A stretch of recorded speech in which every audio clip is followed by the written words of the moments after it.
प्रियंका गुप्ता, तो आपको क्या हर्ज है उन्हें सीएम फेस बताने में?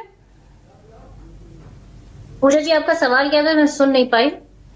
भाई 2020 में अच्छा तेजस्वी के नेतृत्व में अच्छा खासा पार्टी को, गठबंधन को बहुत फायदा हुआ, खुद आरजेडी सिंगल लार्जेस्ट पार्टी बनी, तो आपको क्या दिक्कत है उन्हें सीएम फेस डिक्लेयर करने में? देखिए, समय आएगा तो पूजा जी आपके माध्यम से लोगों को पता चल जाएगा कि सीएम फेस कौन होगा और गठबंधन में किसको कितनी सीटें मिलेंगी। तो ये तो है ही नहीं, ये तो आप समझिए कि दो अलग पार्टियां हैं और दो अलग पार्टियों के नेता आपस में बैठते हैं तो डिसीजन लेते हैं। डिसीजन में कुछ चीजें इधर से उधर, उधर से इधर होती ही होती हैं, उसमें कोई दो राय नहीं है। अच्छा, आप सीएम फेस ना बताए तो ये दो पार्टियों का मैटर है, बीजेपी अगर एनडीए ना बताए तो वो दिक्कत हो जाती है, सब कुछ ठीक नहीं है, पर फिर तो तमाम बयान आपके आने लग जाते हैं। हमने तो सुना था कि भाई भारतीय जनता पार्टी में लोग सारी सीटों पे लड़ने जा रहे हैं, तो उनसे भी पूछ लीजिएगा ये सवाल। चलिए छोड़िए, अभी सीवान में जो रैली हुई है सुना है उसमें सरकारी खर्चे पे लोगों को बुलाया जा रहा था, जिसमें आशा दीदी, सहायक दीदी, जीविका दीदी बसों और ट्रेनों में भर भर के बुलाई जा रही थी, पर वो भी रैली भर नहीं पाई, रैली की कुर्सियां खाली रह गई। और रैली में एक सवाल बड़ा जोरदार पूछा गया कि भैया भूल कर विकास के सारे वादों को आप बैठा रहे हैं कुर्सी में अपने अपने दामादों को। ये दामाद आयोग की घोषणा करना भूल गए प्रधानमंत्री जी। हो सकता है कुछ दामाद की भर्ती भी बाकी रह गई और उसके बाद वो अगली बार जब आएंगे तो इस दामाद आयोग की घोषणा भी करेंगे। वास्तविकता ये है कि मोदी जी ने बताया नहीं कि उन्होंने जो कहा था कि ना वो चीनी की चाय पियेंगे, वो उसकी मोतिहारी की, वो भी नहीं बता पाए कि वो चीनी चाय मिली उनको कि नहीं मिली, वो मिल खुली कि नहीं खुली।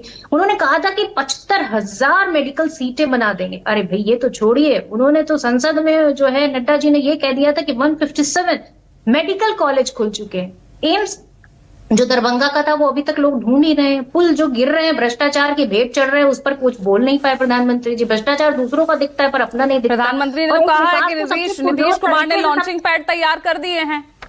अरे भाई, एक लॉन्चिंग पैड तो उन्होंने तैयार कर दिया, उन्होंने विकास भारत में किया और जो काला धन था वो स्विस बैंकों में तिगुना हो गया। अब लोग कह रहे हैं कि भाई 15 लाख तो हमारा तिगुना हो गया, 45 लाख मिल जाएगा। तो ये है भारतीय जनता पार्टी का विकास, जिस विकास को आप देख सकते हैं उनके भारतीय जनता पार्टी के कार्यालयों में, विकास को देख सकते हैं पीएम केयर फंड में, भारतीय जनता पार्टी के फंड में और स्विस बैंकों में। ये भारतीय जनता पार्टी का विकास है जो पूरा देश देख रहा है। पर वास्तव में जो अगर आप बात करें बिहार की, तो पलायन का मुद्दा तो अभी वैसा का वैसा है। 10,000 कमाने के लिए लोगों को बाहर जाना पड़ता है, पर इनके दामादों को आयोग तुरंत के तुरंत मिल जाता है। आप देखिए सरकारी वकील बन जाते हैं तुरंत के तुरंत।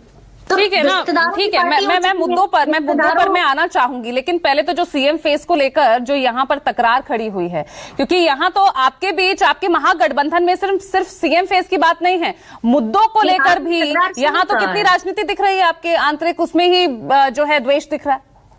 भाई पूजा जी, मुझे तो कोई टकराहट नहीं दिख रही, मुझे तो कहीं से कोई नाम अभी तक कोई टकराहट नजर नहीं आ रही। वो अपनी पार्टी के प्रवक्ता है, वो बता रहे हैं कि हमारा सीएम फेस ये है, हम अपनी पार्टी के प्रवक्ता है, हम अपनी बात कह रहे हैं, तो कोई टकरार तो है ही नहीं। पार्टी में सीएम का फेस जो होगा वो डिक्लेयर हो जाएगा, चुनाव आने से पहले हो जाएगा, आपको कोई चिंता करने की जरूरत नहीं। उसी दलित SC/ST वोट पर आपकी भी नजर, उसी वोट बैंक पर आरजेडी भी नजरें गड़ाए बैठी है, और अब तो आम आदमी पार्टी भी मैदान में उतर गई है।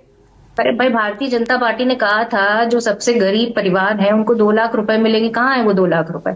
इन्होंने कहा कि हम जो है 65% आरक्षण को अभी तक लागू नहीं करा पाए। क्यों नहीं लागू करा पाए? इनको बताना चाहिए कि वो कब वो जो नवी सूची में जाएगा और कब लागू होगा। भाई आरक्षण के मुद्दे पे क्लियर बताते क्यों नहीं है? सरकारी नौकरियां ये खाते चले जा रहे हैं जिस तरीके से, उस तरीके से तो आरक्षण खत्म हो जाएगा एक दिन। ये तो पूरी तरीके से आरक्षण को खत्म। आप बताइए कि जनगणना की इन्होंने अधिसूचना जारी की, उसमें जातिगत शब्द हटा दिया, खा गए उसको। ये तो इनकी मंशा है। देखिए मंडल वाले जो है ना, ये इनको नहीं समझेंगे कमंडल वाले। तो हकीकत अब तो मंडल प्लस कमंडल हो गया प्रियंका जी, आप कहाँ पर है? अब तो मंडल प्लस कमंडल की राजनीति यहाँ पर चलती दिख रही है। राजेश भट्ट,